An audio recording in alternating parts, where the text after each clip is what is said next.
HGTV and all of the wonderful DIY programs that they have. And lately I've noticed that more and more of these programs feature couples. More often than not, these couples are funny and charming and the beautiful people. They dress impeccably, given the fact that they're usually about elbow deep in somebody's old toilet water. But one thing I noticed is that this reality TV series is really starting to get a little bit far from the truth. Have you ever tried to DIY with your husband?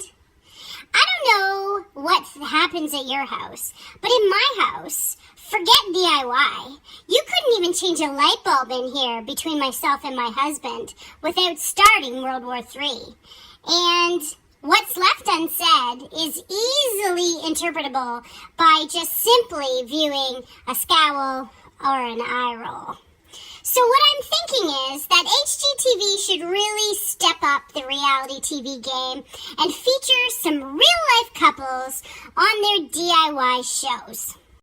Instead of leave it to Brian, maybe we say leave it to my wife because she knows better, or leave it alone, you asshat.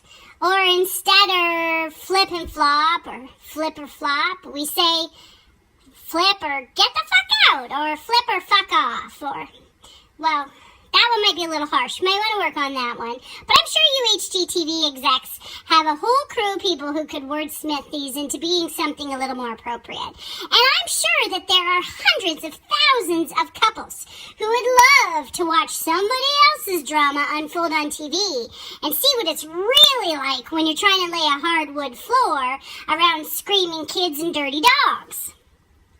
That would be worth watching.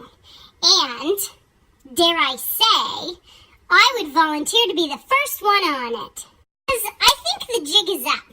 All those times that I watched Sarah Baumler looking longingly into Brian's eyes like she loves him, I know what she's actually thinking.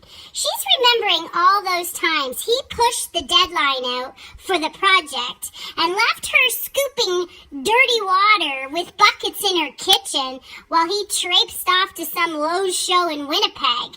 She wasn't looking longingly at him in those videos. She was looking at him smiling because she remembered he's insured for a cool $5 million and he could easily go with a pillow to the face overnight. But I digress. I love you, Brian. I love you, Sarah. Keep up the good work.